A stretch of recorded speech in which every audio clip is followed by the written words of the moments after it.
Assalamualaikum warahmatullahi wabarakatuh.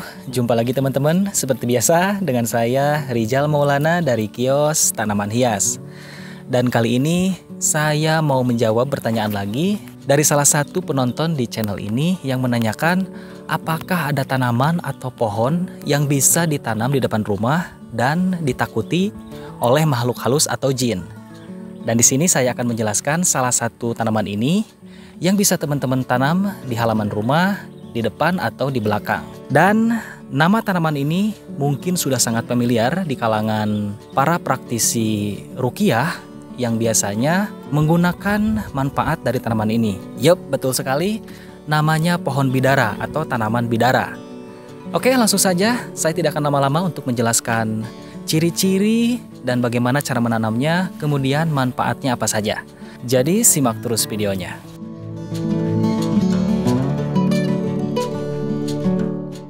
Untuk ciri-ciri pohon bidara ini, seperti yang teman-teman lihat, ini daunnya mirip dengan jeruk nipis, tapi ukurannya lebih kecil. Sedangkan untuk batangnya, warna kulit coklat hingga abu-abu gelap dengan tekstur pecah, semacam bergaris tak beraturan. Sementara itu, buah yang dihasilkan bidara berbentuk seperti tomat, dengan ukuran bervariasi tergantung dari jenis varietasnya.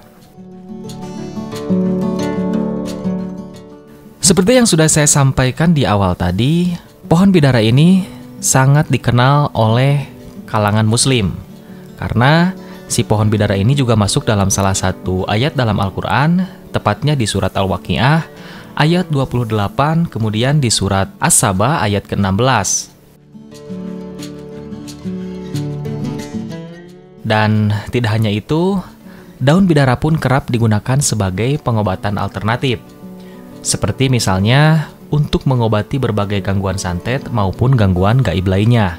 Kemudian ini diperkuat dengan keterangan dari beberapa hadis yang menganjurkan untuk menggunakan daun bidara untuk mandi wajib atau mandi haid.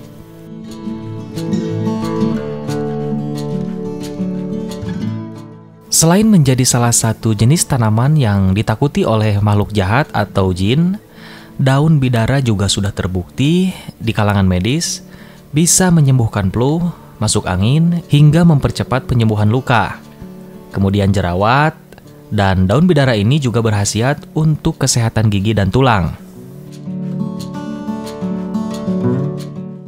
Jadi kalau misalkan teman-teman mengalami penyakit yang sudah saya sebutkan tadi, dan sebetulnya si daun bidara ini banyak sekali manfaatnya, tidak hanya itu saja, teman-teman bisa browsing dan mencari tahunya di internet, apa saja khasiat dan manfaat dari daun bidara ini, kemudian cara mengolahnya. Kemudian untuk keistimewaan dari pohon bidara ini adalah bisa meningkatkan fungsi kognitif. Penelitian telah menunjukkan bahwa berada di dekat pepohonan dan tak terkecuali pohon bidara dapat meningkatkan fungsi kognitif. Efek ini sangat signifikan terutama pada anak-anak. Berada di sekitar pohon telah terbukti mengurangi stres, meningkatkan energi, dan meningkatkan sistem kekebalan tubuh, dan dapat membuat pikiran jauh lebih rileks. Tips cara menanam pohon bidara di depan rumah.